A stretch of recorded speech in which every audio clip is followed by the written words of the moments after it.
This is an iHeart podcast. Guaranteed human.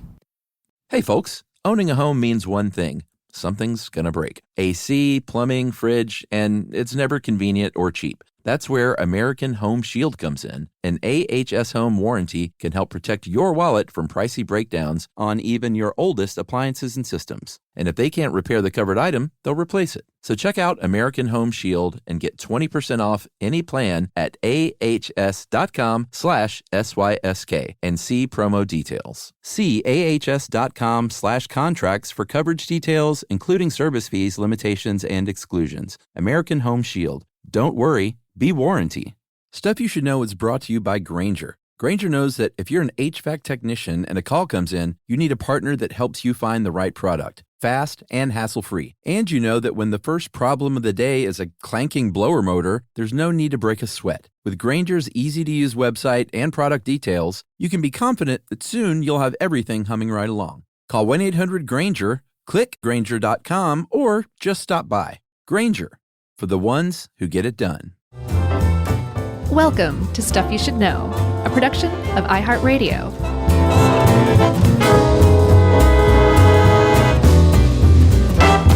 Hey, and welcome to the podcast. I'm Josh. There's Chuck. Jerry's here too. And that makes us Stuff You Should Know, which holds the record for the longest running podcast in the history of the world, as far as I know. Hey, buddy, before we get going, I wanted to mention, with your permission. Of course, granted. I was recently a guest on a very awesome podcast. We don't guest on a lot of shows much anymore, but actor Paul Giamatti has a podcast with his buddy, who is a philosophy professor named Stephen Asma. Mm-hmm. It's called Chinwag. Mm-hmm. And I saw these guys live at Sketchfest, and it was great. And I think Stuff You Should Know people will really not only enjoy my guest appearance, but really love Chinwag. Yeah, from what you told me, it sounds pretty awesome. I haven't listened quite yet, but I think I'm going to make my first episode your episode.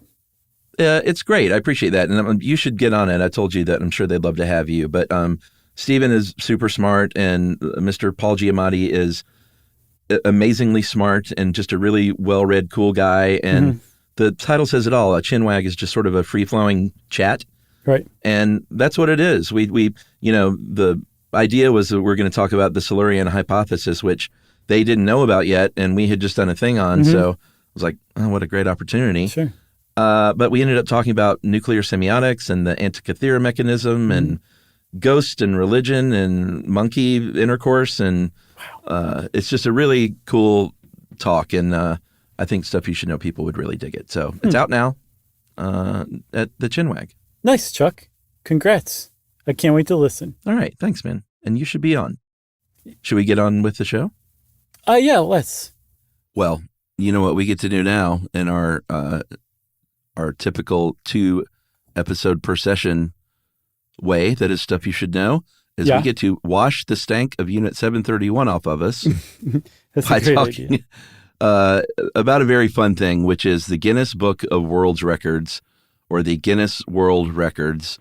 I feel like when I was a kid, it was called the Guinness Book of World Records in the United States. Mm-hmm. I imagine that we are similar in that you probably had a copy of this in your house. No. Oh, you didn't? No, we weren't all la-di-da. I had to get mine from the school library.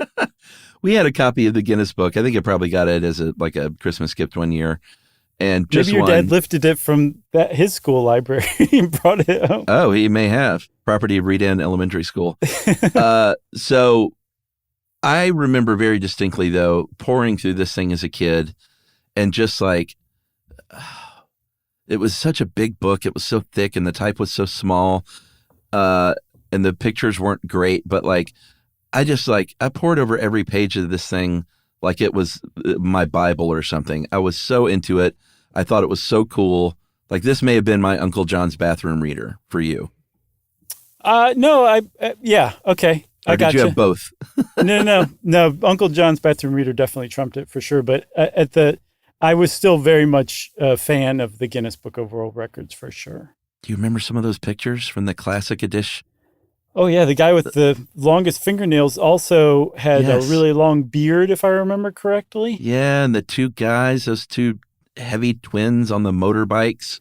Yeah, I think the McCrary brothers. Yeah, the tall guy, that big giant tall guy, and the tall lady. Oh yeah, that's right. I forgot about them. Yeah, that's crazy. We both grew up on the same pictures, and they helped shape us. Isn't that neat? Yeah, I mean, they're just burned into my brain. I don't remember some of the names. I want to say that guy's name was Robert Wadlow, but that's just literally digging out from my, 9-year-old lizard brain.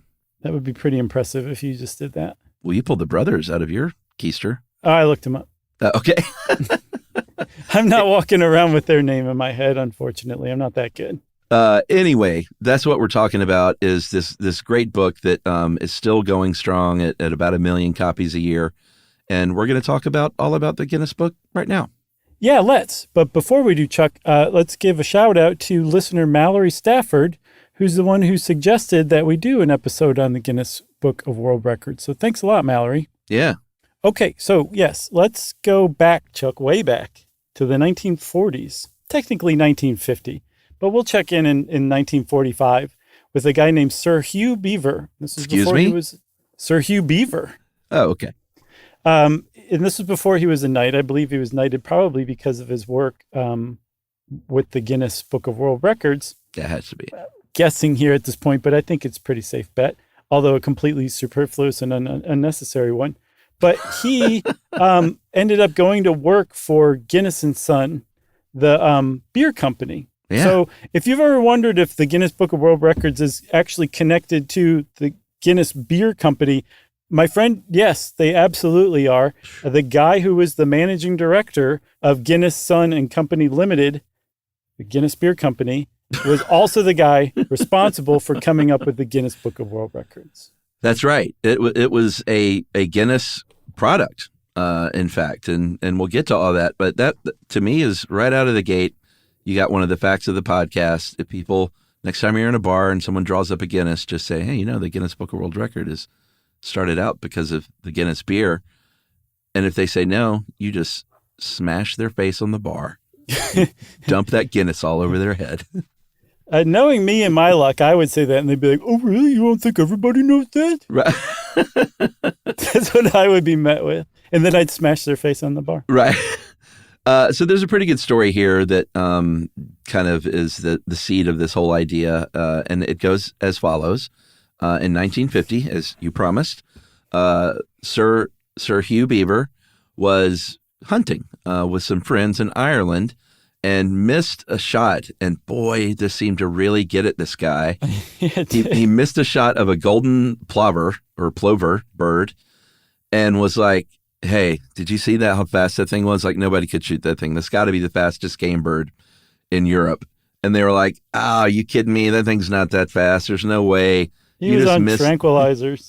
Yeah, you just missed the shot, my friend. That's not the fastest game bird. And he was like, oh, I got to find an answer to this. And he could not find it in a reference book.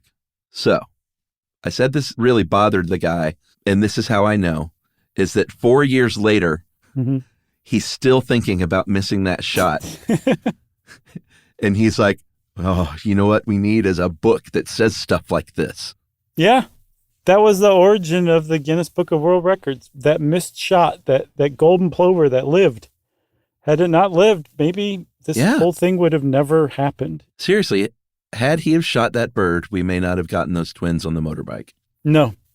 And it's a good thing that golden plover lived for a couple of reasons, not the least of which is that the golden plover got to live. Hooray. But because it stuck with Sir Hugh Beaver for so long, for 4 years, that he finally was like, it morphed.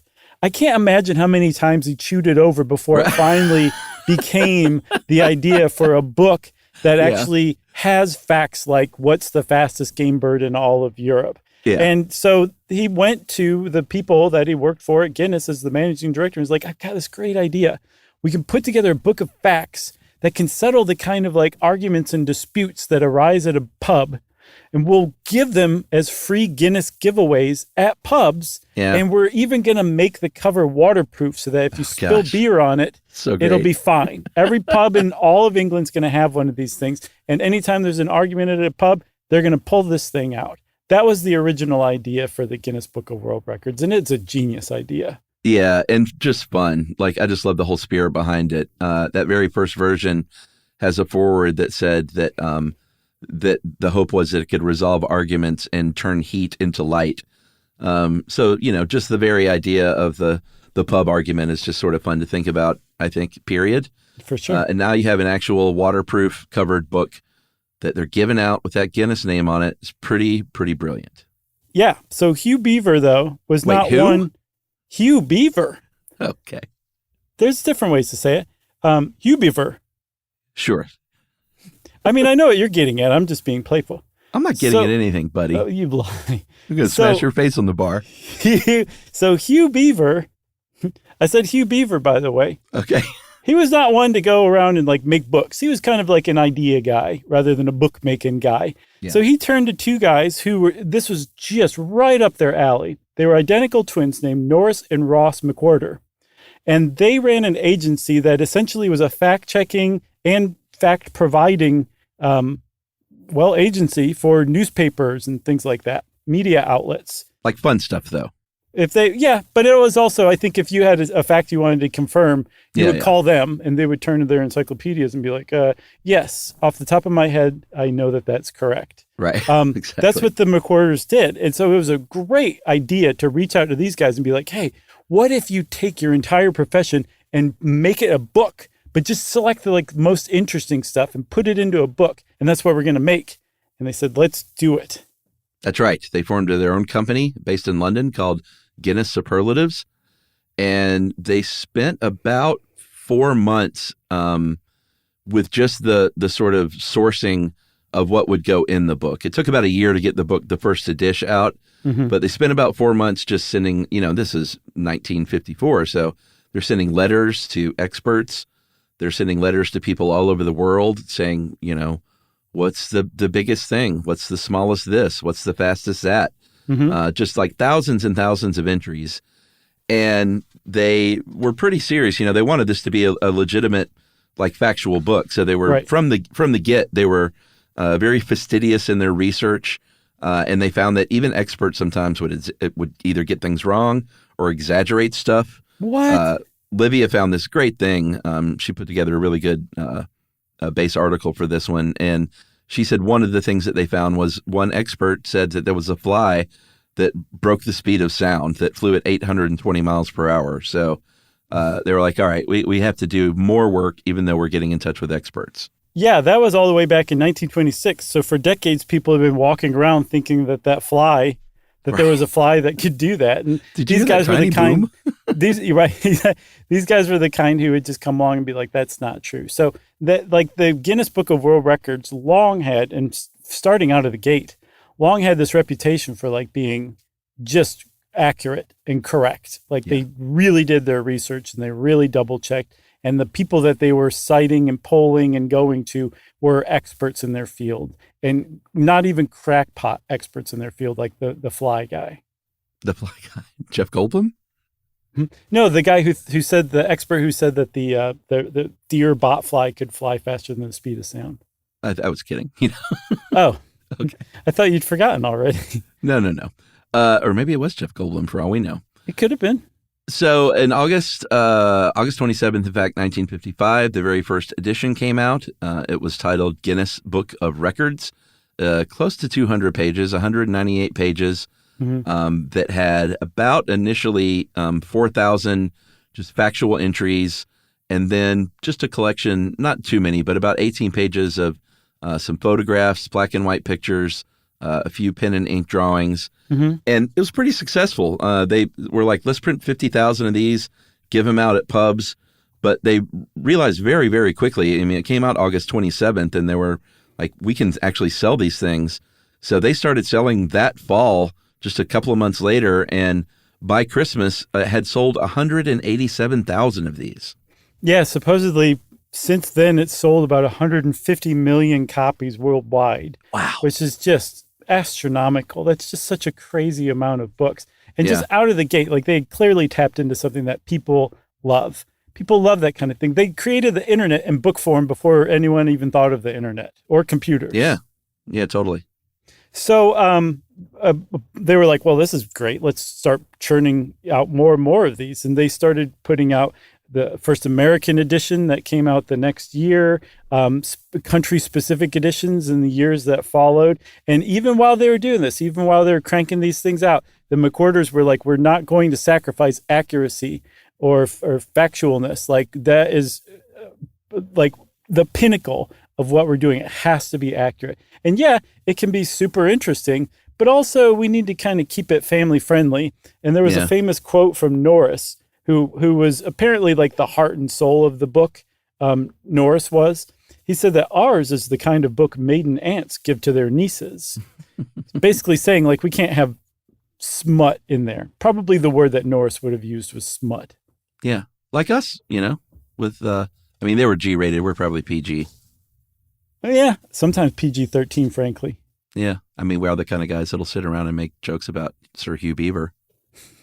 So while they're researching, they do finally, and this is just a side note, they get to the bottom of this fastest European game bird. That plover was 62 miles an hour, and apparently the spur-winged goose is 88. But now, apparently on the website, there's a red-breasted merganser that can go, I guess that's 91 miles an hour? No, I think that the spur-winged goose's record of 88 is so thoroughly debated that they can't say for certain that it's the fastest European game bird. The one so that the they can say merganser's for 81? certain. Yeah, that's what I've gotten from it. Okay. So there's like a horrible twist to all of this. Suddenly that happened, 25 years after the first book came out. Like, they've been churning out editions every year, multiple editions a year. And so in the midst of all this, Ross and Norris are just still doing their job, but they've gotten kind of wealthy along the way. And apparently Ross was not very happy that the IRA was bombing places in Britain, in England in particular, and he offered a 50,000 pound reward. This is back in 1975. I didn't do the conversion, but let's just say it could buy you a lot of Big Macs today. A 50,000 pound reward for any information that would help convict IRA bombers. And I guess he thought that this was going to be effective, and it was not at all effective. It actually turned out to be a terrible move for him. Yeah, Ross was a fairly controversial political activist in addition to his job, and the IRA did not cotton to that.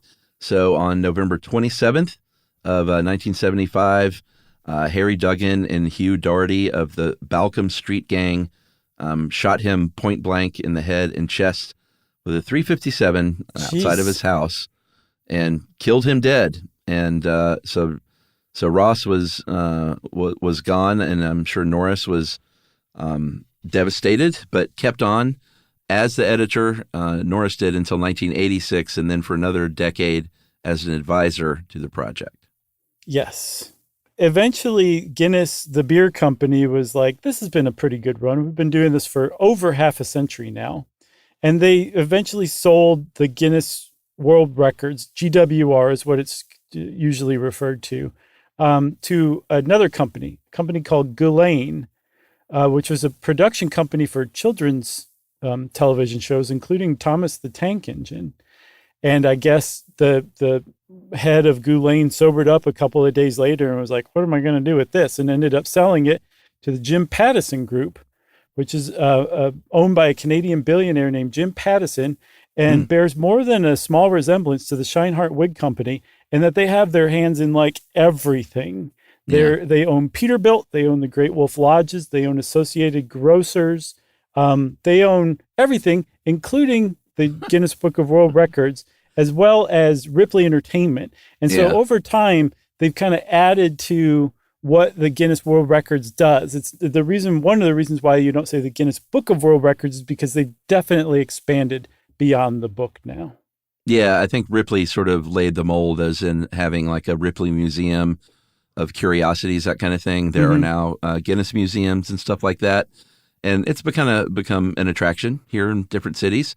I know I've never been to one. I'm trying to think where I've even seen one. Maybe Hollywood has one. I don't know. Ooh, Hollywood. They've got a Ripley. But yeah, they become a part tourist attraction as well. And maybe that's a good place to break. Oh yeah, let's do that. Yeah, we can find out where one of these is and we'll go, and then we'll come back. Okay.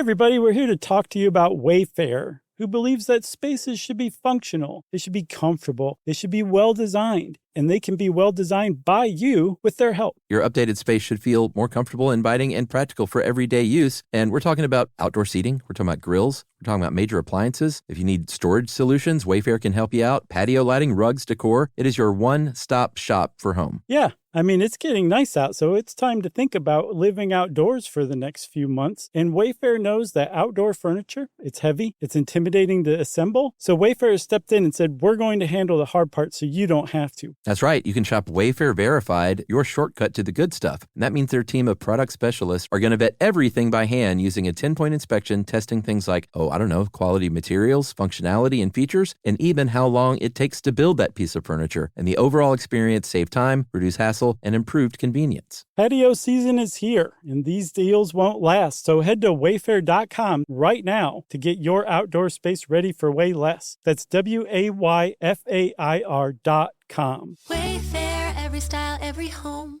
Introducing the all-new Mazda CX-5, featuring more connection, Hey Google, where's the nearest Pilates class? safety that has your back, more discovery on the scenic routes, more passion in the details, and more control in changing weather. The all-new Mazda CX-5, more to move every side of you. See it in 5 films at MazdaUSA.com/5sides. Google is a trademark of Google LLC. Sequences shortened and simulated. Dell PCs with Intel Inside are built for the moments that matter, for the moments you plan and the ones you don't. Built for the busy days that turn into all-night study sessions, the moment you're working from a cafe and realize every outlet's taken. Yeah, the times you're deep in your flow and the absolute last thing you need is an auto update throwing off your momentum. That's why Dell builds tech that adapts to the way you actually work. Built with a long-lasting battery so you're not scrambling for the closest outlet, and built-in intelligence that makes updates around your schedule, not in the middle of it. That's right. They don't build tech just for tech's sake. They build it for you. Find technology built for the way you work at Dell.com/Dell PCs. Built for you. Everyone knows winter is the real mess maker. You don't need WeatherTech floor liners for summer unless you hit the beach and half the beach ends up back in your car, or the campsite dirt ends up in your trunk. Then you'd want a cargo liner, or a road trip goes sideways, lemonade spills, ketchup goes rogue, ice cream drips. Yeah, you'd be pretty happy about those WeatherTech seat protectors. So just to be clear, as the mud you're inevitably going to step in this summer, you don't need WeatherTech unless you plan on doing summer. Visit WeatherTech.com today.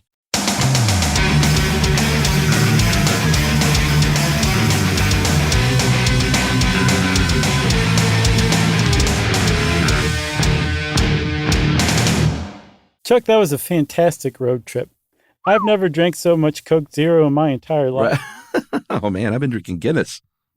Glad you were driving. I know, I've been driving. Well, anyway, getting back to Guinness, the world records, not all the beer you've been drinking on our road trip, they are, even though they're owned by the Jim Pattison Group, they still are their own company, doing their own thing, and they're headquartered in London, but they also have offices in Dubai, Tokyo, New York, Beijing, and there's like 400 people that work for Guinness World Records around the world. Yeah, amazing. On the book, just, let's go to the stats. You mentioned over 150 million total copies. I believe I said still about 1 million a year. Mm-hmm. It's been translated into 40 different languages. When you open up one of those books, you're going to find a couple of different things. Well, you'll find tons of things, but kind of a couple of different categories. One is all that stuff we were talking about, like the fastest bird, the tallest this or that, like the tallest skyscraper, just sort of things that have hit a superlative. Right. You're also going to find a lot of firsts, like the first person to do this, the first person to complete this. And then you're going to find a bunch of kind of goofy fun records, which is the whole category where people are like, I want to get in that book. Yeah. And so I can either break a record that's in there, or I can think of my own, like hula hooping, or, well, I'm sure that's in there, but, longest underwater tea party. That's probably in there for all I know, but I just made that up. But stuff like that. Yeah, no, I'm sure that's in there. I know there's like the most number of magic tricks performed underwater. Like if it can be done underwater, there's a record for it. And the reason that there are so many records is because apparently tens of thousands of people every single year. I think the number that I saw back in 2008 on a Freakonomics interview with the current editor-in-chief, a guy named Craig Glenday, he put it at about 50,000 applicants per year. People who are like, I think I just did break a record, or I'm going to attempt to break a record. So let's go. Let's do this. 50,000 people a year try to do that. I wonder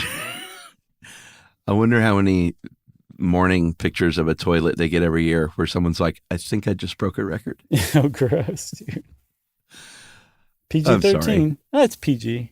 Yeah, but I bet people do it. 50,000 entries there. What you do is, so you apply, again, to either break a record or create a new thing. And you get a log into the system as an official applicant. When you are part of that process, you can then search their own private database. There is a public facing database, but the real gold, all the stuff is in that private database where you can just look through all those records, see if there's anything you think you can break, and then look at all the guidelines. And this is where apparently about half the people drop out is when they see like all the stuff that you have to do to make it an official, like legit submitted record. Yeah, because the guidelines can reach into the dozens of pages sometimes. Like they're so specific and detailed about what constitutes a record, what specifically you have to do, and a lot about what you can't do. And I read an interview with Craig Glenday by Imogene West Knights in The Guardian. If she doesn't sound like a Guardian writer, I don't know who does. Yeah. But she said that she tried to break the record for standing on one leg blindfolded. Apparently it's like 30 something minutes. And she got to like 30 seconds, I think, on her 3 tries. But she said that it had 6 pages of guidelines just for that. Yes. Yeah. So the more detailed, the more intricate the actual like record is, the longer the guidelines are going to be. So like you said, about half the people are like, nuts to this. I don't care that much about this. And that really kind of separates a lot of the posers out. What you have left are the real deal record breaker people. I'm sure a lot of people are like, I probably just have to click a thing and upload a video. I think a lot of people think that, yeah. Yeah. Not a Guinness, my friend. Wrong. All right, so here's just a few things. If you want to qualify for a title, a record has to be the following. It has to be measurable. Easy enough. Check. It has to be breakable, unless it's a quote, significant first, like first person to do something. It has to be something that someone else can try to do and break. Check. It has to be standardizable, which is anyone all over the world could try and do this thing. I think that's great. That's very inclusive. Yeah, I like it too. It has to be verifiable, obvi. Like you can't be the person with the most ghosts haunting them. No, right. Yeah, exactly. Most haunted person. Right. This one is interesting. It has to involve a single variable. So you could be like longest underwater tea party, but if there is that record, you can't be like, well, I'm the longest underwater tea party wearing a tutu. Right. Yeah, for sure. They definitely, the guy explained in that Freakonomics interview that if you open it up like that, it's going to just grow exponentially, and it's just dumb. He's like, no, underwater tea party, longest underwater tea party. That's interesting. Who cares if you're wearing a tutu or not? Frankly, you should be wearing a tutu if you have an underwater tea party. That should be, it should go without saying. Yeah. The last 2 things are, it has to be universal. So like, because they sell this book all over the world, it has to be something that everyone can kind of see and understand and enjoy. Very inclusive again. Yeah, very much inclusive. And then finally, it has to be substantially different than a current record. Yeah, which ties into that underwater tea party tutu thing. Yeah, a little bit, I think. So about 50,000 applications a year, like we said. And I think something like every year, 2,000 new records are added to the Guinness World Records database. So say 25,000 give it a try, 2,000 are successful. That's what, between 5 and 10%, I think, of attempts are successful. That's actually not too bad. And this database just keeps growing and growing. Apparently, there's like 40,000 records. And if you're trying to set a record, you have access to all 40,000 because you need to. But if you're just hanging out on the website and just looking up stuff for fun, so you can still see 15,000 different records. But only 4,000 records are put into the book every year. And a lot of those are like classics. Like I think at least half are like classic ones that have been in there for years and years and years that people just want to see, that weren't necessarily broken, in the past year. Yeah, I tried to find new entries in the book each year, and I couldn't find that number. But, I mean, it's not a lot. So less than 5% even get that world record. So out of 50,000 people, you have a very, very slim chance of making it in that book if that's what and that's kind of what everyone's goal is. You want to be in the book. You do, because that's the thing. Even if you set a record, you're not necessarily going to be in the book. Like you said, there's actually you have a slim chance of being in the book. Even if you break a record, the thing you can definitely be guaranteed to get is a certificate saying that you are the official record holder, and you'll be in that giant database. Yeah. Should we tell the story of our friend and guy who designed our website? The webmaster. Yeah. Our buddy Brandon, you should tell the story because you understand more about this. I guess that you knew that Brandon had briefly held a Guinness record. Is that right? And you emailed about it?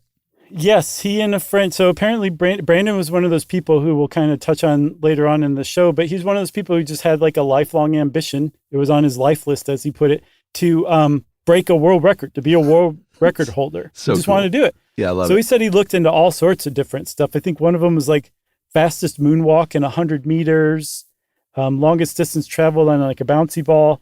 And he finally came up with fastest 400-meter piggyback ride. Okay. And he and a friend trained for that for a while, from what I remember. And they finally did it. They broke the record. And apparently the record he chose was just randomly not the record he should have chosen, because they had their record broken by somebody else so quickly that he wasn't even able to get a certificate. He said that he got an email saying like your record was broken, but for a very brief time, you were the world record holder on the 400-meter piggyback ride. Oh man, poor Brandon. I know. But he's got that to carry around with him. He achieved his life goal. Because, think about it. He could have trained for years and still never broken the record, but he did. Do you know if he was the piggybacker or piggybackee? I believe he was which one's I honestly don't know. Okay, so he was the guy carrying the piggy, as far as I remember. Okay, I think that would be the piggybacker. Oh, no, maybe the piggybackee. I would say the piggybackee is probably what that would be. Let's go to the polls. Okay. All right, so we talked a little bit about what you have to do to get a record or what qualifies. They do exclude. Here's what you can't do. You can't do something that's dangerous to other people. If you're a grown adult and you want to try something, reasonably dangerous, like a skydive or something. I think Olivia found the example of a bonsai skydive. That's when I'd never heard of this. That's when you throw your parachute out of the plane, then you jump out and you wait as long as you can before like grabbing hold of this thing and deploying it. So you can do something like that if you're a grown adult and decide that you want to undertake that danger. But what you can't do is put someone else in danger. Right. And there's some other stuff too that they're like, we're not doing this anymore. Like anything that has to do with pets. Yeah. That it involves that could be dangerous to them. Like they used to do like a heaviest pet thing. And then they were like, just having a record out there constitutes a dare to some people. So there's just some things we shouldn't do. And encouraging people to overfeed their pet. Yeah. So that they can become the world record holders that's just one we should avoid. Excessive eating for people as well, like humans as well. Yeah, for sure. What else? Anything involving drinking. Funny kind of for Guinness, but they're like, I get the spirit, but you can't try and set the record for, funneling Jack Daniels. Gross. like Ken Marino did in Party Town. You just made me nauseated, man. Anything illegal, obviously, is not allowed. And then anything involving kids under 16 that they deem unsuitable. If you're between 16 and 18 and it is suitable, you still have to have a parent or guardian sort of sign up with you. Yeah, that Craig Glenday, the editor-in-chief, was like, we actually don't trust parents to not give their kids steroids to break some of these records. So we're just not going to do that at all. Some of the other ones, they used to do longest kiss, but like you have to keep kissing and people would kiss for literally days and it's just dangerous. Dance marathon, same thing. Yeah. And then invasive surgery, Chuck. They used to have stuff for invasive surgery and now they're like, people will actually go get surgery just to be a record holder. So we should stop doing that as well. Boy. All right. So let's take another break and we'll talk about how these things are judged or, kind of the oversight, I guess, right after this. Learning things with Chuck and Josh. Stuff you should know.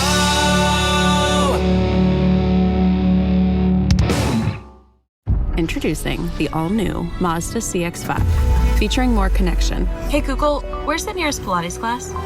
safety that has your back, more discovery on the scenic routes, more passion in the details, and more control in changing weather.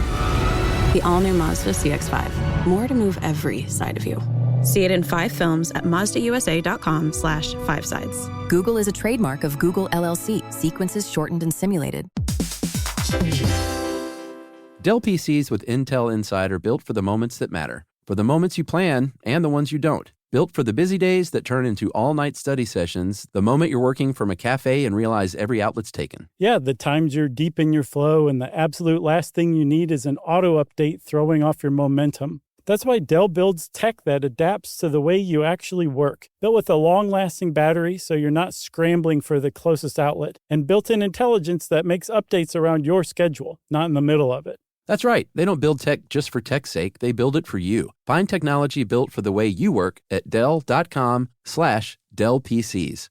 Built for you.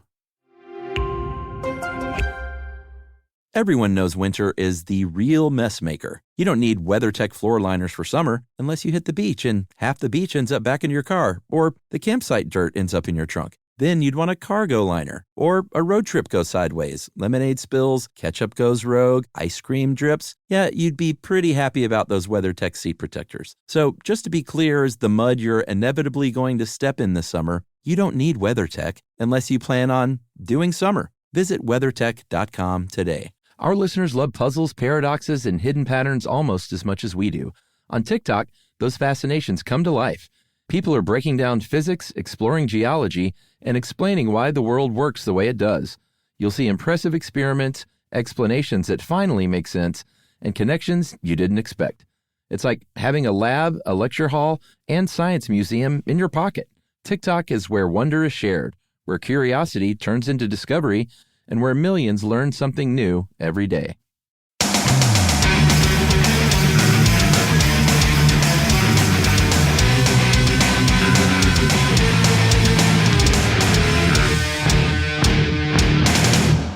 All right, so we promised talk of oversight.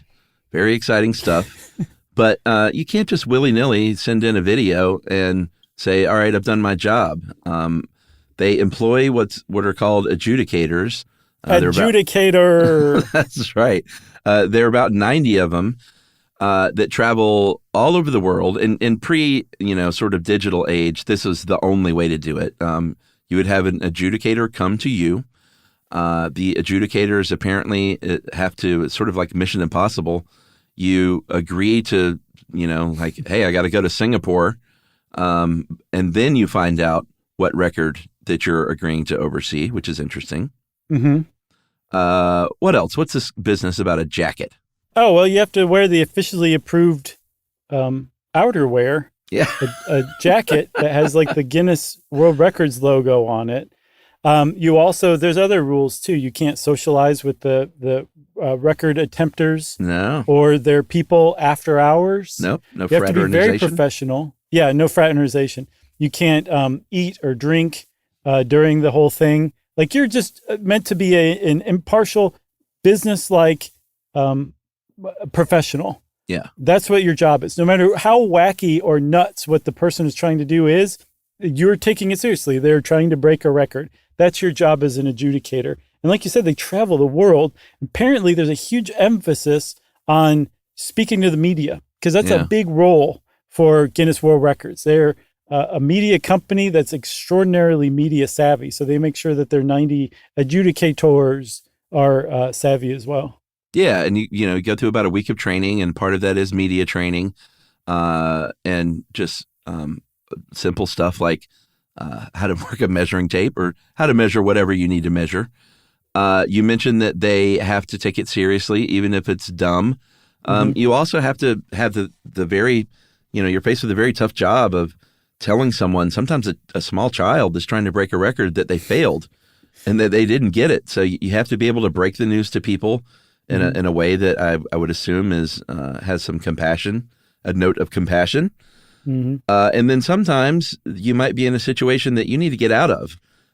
Like Glenday was talking about this, one adjudicator was, or maybe Glenday was sent. I think it was him, yeah. Yeah, to Moscow on an attempt to break the largest concrete pouring. The engineers learned that they couldn't make it possible due to the weather conditions, so they were going to try and fake it. So he's there in Moscow.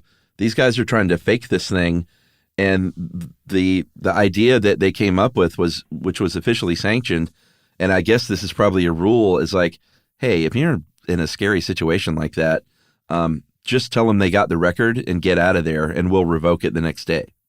Yeah, that's what he did. He was worried about standing on the edge of a massive hole with the kind of people who would try to break a concrete pouring record and be upset when you told them that they didn't break the record. He was like, no, I'm just going to go ahead and say, yes, congratulations. And then the next day text them, sorry, I have to revoke it. LOL. Yeah. They come with that certificate, framed certificate. If they fail, they shred it. I was going to say right in front of their face. I was going to say, hopefully not in front of them. They shred it to make sure it's not stolen from somebody. They shred it, and then they make the attempter eat the shredded paper. With some marinara. But these days, obviously, even with 90 adjudicators, there are 50,000 entries. Even if half of those drop out, you still can't send these people all over the world that much. So now in the digital age, most of this stuff is remote, but there are lots of strict rules and hoops you have to jump through to prove that you're not faking, again, just some video that you've deep faked or something. Yeah, I mean, they take this quite seriously. Like, you can't send a video that shows it and just that, like you just did it yourself. You set up a camera on a tripod, and you may very well have broken the record, but that doesn't cut it. You have to have actual live witnesses who are not family members, who are not even friends necessarily. I don't even like this guy. There's a lot, right? There's a lot you want to do ahead of time to understand and make sure that you're doing everything correctly, which is why they have those guidelines, which again is why a lot of people drop out, because they think I just need to set up a phone on like one of those tabletop mounts and, hula hoop for 18 days in front of it, and then do that. Yeah, you can, though, I mentioned the adjudicators obviously can't go to that many places. It seems like they're pretty much reserved these days for paid appearances. So you can fast track if you've got 6,000 pounds or almost 7,500 American US dollars, you can fast track your record and get that adjudicator to come out. It's a lot of money to drop on a world record, but if you're into that, then you can spend that. My friend, you think that's a lot of money? Imagine 11,000 pounds to get an adjudicator to come out. And what is that? Well, that is actually like a separate wing of Guinness World Records. Oh, it's called GWR Consultancy, and it's a controversial new revenue stream, as the HR would put it, where if you're a company, you're a brand, again, as HR would put it, you can go to GWR Consultancy and say like, hey, I'm not getting a lot of play on Instagram these days. how can I get my brand out there in a really eye-popping way? Yeah. And GWR Consultancy says, well, let's figure out a record you can break that may or may not be tied to your business. But either way, we're going to make a big deal out of it, and you will get some media exposure, even if you don't break the record. But you're going to have to pay us some money first. And everything that they're doing is above the boards. It like when the company tries to break the record, of supposedly like a quarter of them don't do it, even though this is like almost tailor-made for their company. They still don't necessarily succeed, and none of them make it in the book. It's a money-making side, but they're still legitimately setting or breaking records. Yeah. I'm trying not to like knock it too much. About half their revenue comes from that. Companies need to make money, but it almost just feels like, hey, if you want to pay for this official stamp, then you can do so. Like the Better Business Bureau. Like you can pay to get a higher rating. Yeah. Which is like, well, what's the point of the Better Business Bureau? That doesn't quite rise to that with Guinness World Records, because they're still saying, like, yes, they paid to get, their thing fast-tracked and to get an adjudicator out there to work with them about figuring it. Like, we worked with them, but they're actually doing this actual thing, and they may or may not succeed. So it is legitimate. It is very, like I said, it's controversial, and a lot of people like you don't like it. There are some that have been way more controversial than others. Guinness got itself in a little bit of international hot water because apparently Turkmenistan's dictator, Gurbanguly Berdimuhamonov, I practiced that so much, Chuck. Say the last name. And I still didn't get it quite right. I'm going to try it again. Gurbanguly Berdimuhamonov. I think that's right. So I found his name from John Oliver on Last Week Tonight. Oh, you didn't say it with a British accent. No. He's like, not to be confused with the Gurbanguly Berdimuhamonov that you went to high school with. This is the dictator from Turkmenistan. Quality and joke. the reason, he was apparently a fan of the Guinness World Records. And so he started like ordering his country to start breaking records. And Guinness worked with them and took a lot of heat for it. Yeah, I mean, this record is so dumb. One of the ones that was successful was highest density of buildings with white marble cladding. Yes, but he didn't have that already and then call Guinness. He ordered that to be built in one of the cities in Turkmenistan so that that Turkmenistan could have this record. Yeah. Well, because of stuff like this, some of the old guard that used to work there isn't too thrilled with the direction the company's taken. Mm-hmm. There's a woman named Anna Nicholas, who was the head of PR in the 80s and 90s, in a Guardian interview that was just saying, like, they've kind of lost their way. They're more sensationalist, too sensationalist now. And Norris McWhirter's own son, Alistair, said they've lost the intellectual integrity that the twins had. As well as that love and feeling. That's right. Should we talk about some fun records? Let's, but real quick, I just want to kind of put a bow on that whole thing. What we're talking about is the Guinness Book of World Records, not just surviving, but actually thriving in the internet age. And that is just amazing in and of itself. That it's not just like some brand that's on like its last leg or something like that. It still sells 1 million books a year.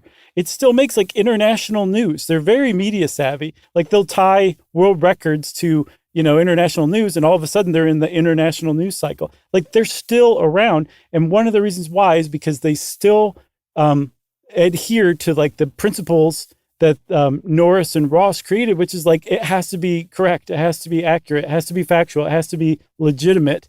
And they try to do that as much as possible. I think some people are like, they're playing way too fast and loose for that to be the case still, but they're still doing it. And I say hats off. I'm really glad that the Guinness World Records are still around. Totally. Absolutely.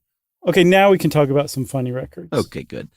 We'll talk fingernails because we mentioned that early. That was one of the just sort of legendary pictures from those early books was that that Chinese priest, didn't even have a name on this guy, who had those curly, long curly fingernails, 22 3/4 inches.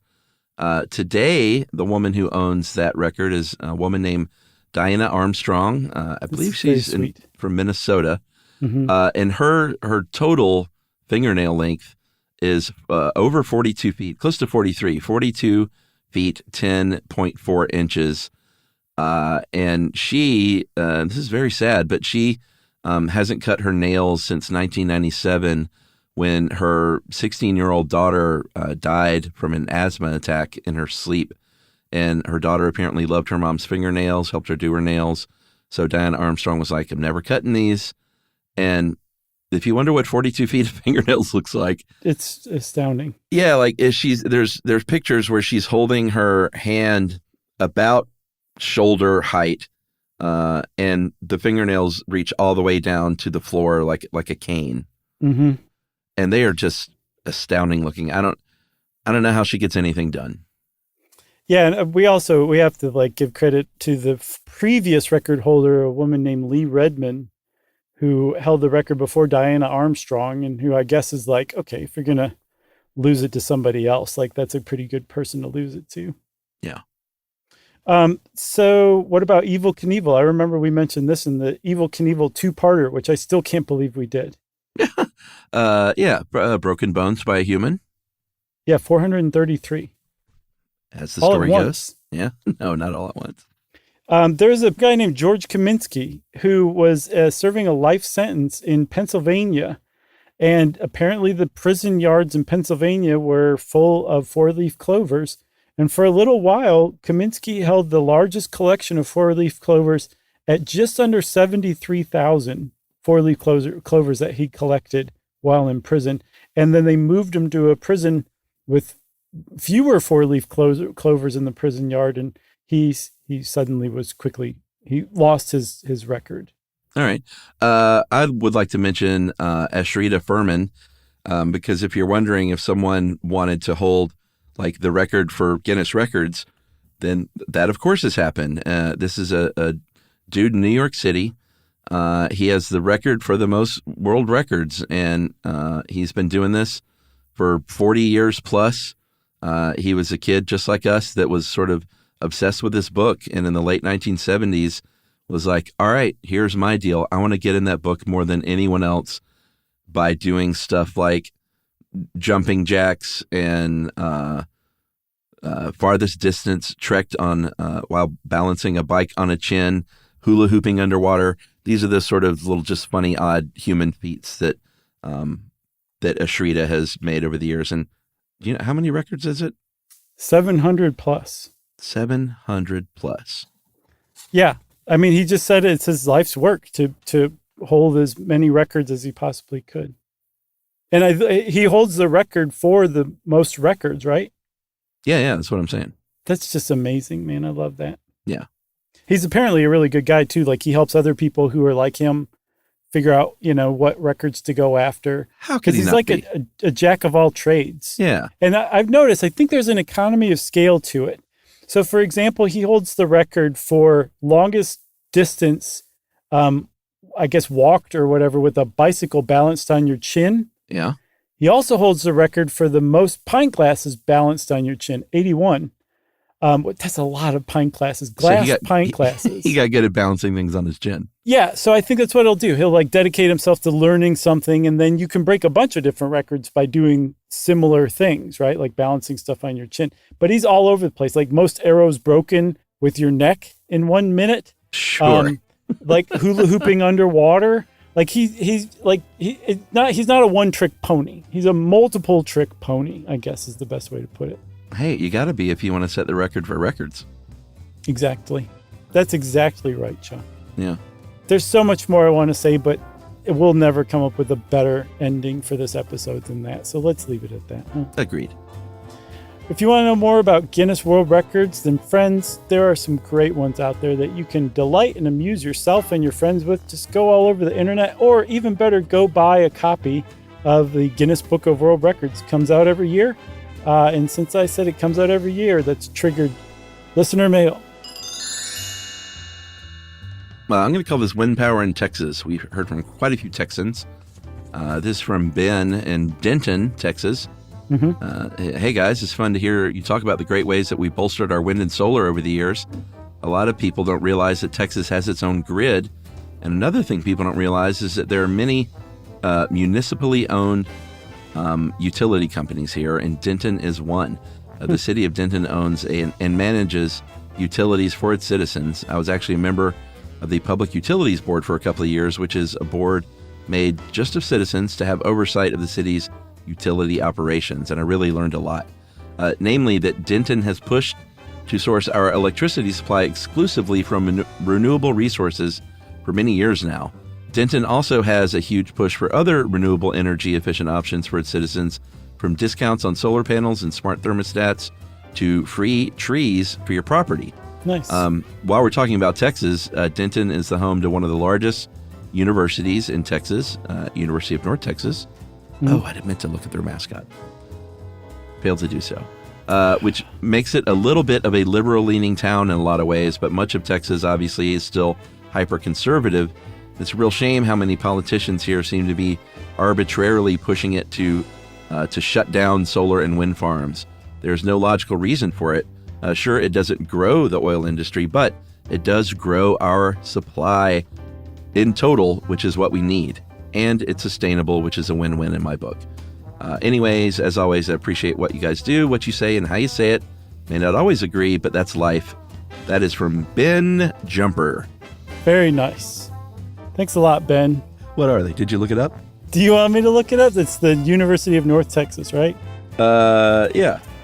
Sure, why not? Can you hear me going beep, beep, beep, beep, beep, beep, beep, beep? I'm looking it up. Type. I've got it right here, Scrappy the Eagle. I would have never come up with that. That's their mascot. They say they're the Mean Green Nation. Okay. So, yeah, they're the North Texas Mean Green. There you go. So, go Mean Green. Yes, and go wind energy. Who is that from again? That was from Ben Jumper. Thanks a lot, Ben. That's wonderful. Glad you're doing great work out there. Keep it up, buddy. And if you want to be like Ben and tell us about some great work your town or your region or your country or your universe is doing, we want to hear about it. You can send it via email to stuffpodcast@iheartradio.com. Stuff You Should Know is a production of iHeartRadio. For more podcasts from iHeartRadio, visit the iHeartRadio app, Apple Podcasts, or wherever you listen to your favorite shows.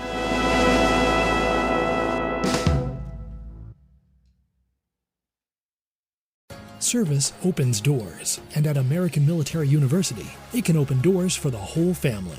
If you have a loved one who served in the military, you may qualify for reduced tuition.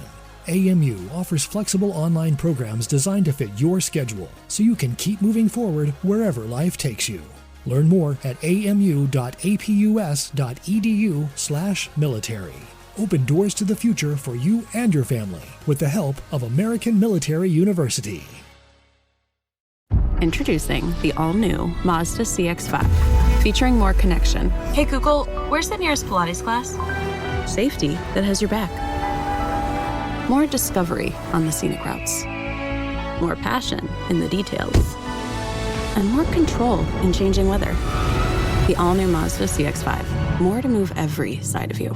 See it in 5 films at mazdausa.com/5sides. Google is a trademark of Google LLC. Sequences shortened and simulated. Everyone knows winter is the real mess maker. You don't need WeatherTech floor liners for summer unless you hit the beach and half the beach ends up back in your car, or the campsite dirt ends up in your trunk. Then you'd want a cargo liner, or a road trip goes sideways, lemonade spills, ketchup goes rogue, ice cream drips. Yeah, you'd be pretty happy about those WeatherTech seat protectors. So just to be clear, as the mud you're inevitably going to step in this summer, you don't need WeatherTech unless you plan on doing summer. Visit WeatherTech.com today. This is an iHeart podcast.